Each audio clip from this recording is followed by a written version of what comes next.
Well, good afternoon.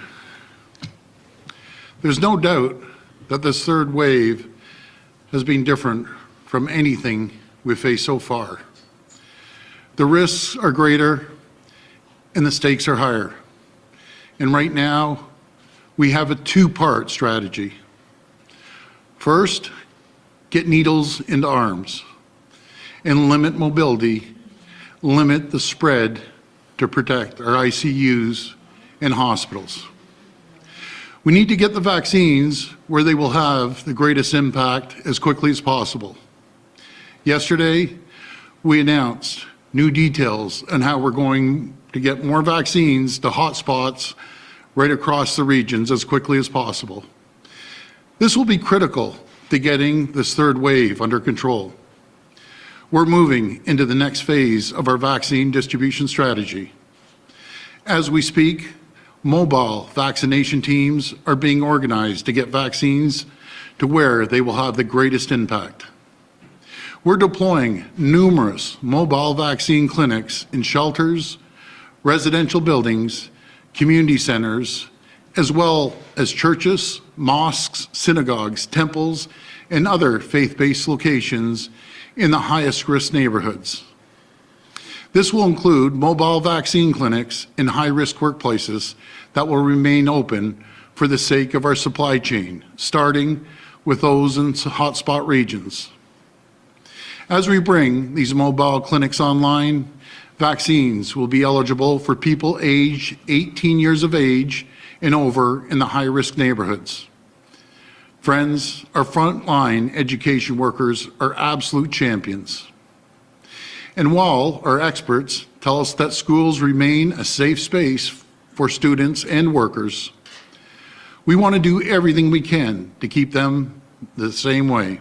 So beginning next week, workers who support students with special education needs across Ontario, as well as all education workers in high-risk neighborhoods in Toronto and Peel, will be eligible for vaccines. And as the supply allows, we will expand to more high-risk neighborhoods in other hotspots, followed by a rollout to all education workers across the province. And as we ramp up our vaccine distribution, we also need to make sure we take the steps necessary to slow the spread of the virus and protect our ICU and hospital capacity. The reality is, despite everything we've done so far, the COVID-19 situation in Ontario is getting worse as these new variants continue to spread. Our hospitals are reaching capacity, and patients in the GTA must now be sent to other parts of the province for care. In fact, we learned yesterday morning that admissions to ICUs in the past week are increasing faster than the worst-case scenario predicted by our experts. My friends, I'm hearing from more and more of our hospital CEOs about the situation in our hospitals and ICUs. I can't stress this enough. Things are extremely, extremely serious right now, and I'm extremely concerned. The situation is evolving rapidly, hour by hour. And as things change, as we learn more about these deadly new variants, as we see new problems arise, we need to adapt. We need to move quickly and decisively. And right now, above all else, our plan is to get needles into arms and protect our hospitals.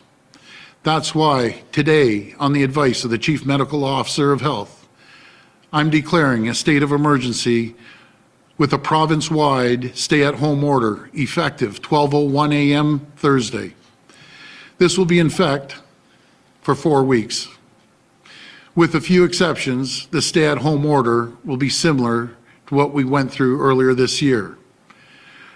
To boil it down as simple as possible, folks, please, unless it's for an essential reason, please stay home. Because the situation is extremely serious and we just need to hunker down right now. We need to limit mobility. Non-essential retail stores will go back to curbside pickup with delivery allowed from 6 a.m. to 9 p.m. Big box and discount stores will be allowed to sell essential items only. I'm going to repeat that, essential items only, such as food, medicine, cleaning supplies, and personal care items. During a stay-at-home order, residential evictions will once again be suspended because no one should live in fear of losing their home. And these measures are in addition to the emergency brake shutdown we imposed last week.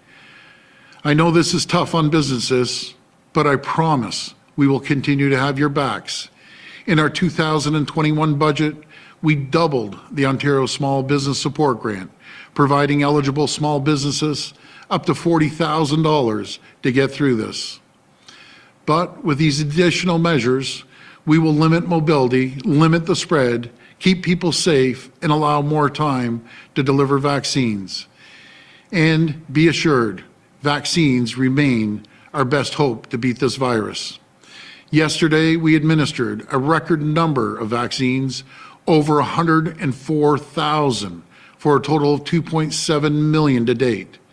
We also booked more than 100,000 appointments yesterday, and as of noon today, we have 128,000 appointments already booked for a total of 1.6 million appointments to date. And I continue to ask everyone to get a vaccine as soon as you're eligible to do so. Please, folks, this is how you can help us. All Ontarians 60 and older are now eligible to book their vaccination appointments by visiting ontario.ca/COVID vaccine or by calling 1-888-999-6488. That's 1-888-999-6488. And for all Ontarians 55 and over, we're rolling out vaccinations at more than 700 pharmacies across the province, with more added each week. You can visit ontario.ca/pharmacy COVID vaccine to find a neighborhood pharmacy that is administering vaccines. My friends, make no mistake, these next 4 weeks are absolutely critical. We have come so far already, and we just need to stick together a little longer because hope is on the horizon. I promise you that better days are ahead of us. Based on the vaccines we expect to receive from the federal government, so as long as they come through, I'm expecting that we will be able to have 40% of Ontario adults vaccinated by the end of the 4-week stay-at-home order. And that's when things start to change dramatically in our favor. But the decisions we make now, how we handle the next 4 weeks, what we do until we start achieving mass immunization will be the difference between life and death for thousands of people. And I can't put it any more clear than that. Thank you, and God bless the people of Ontario.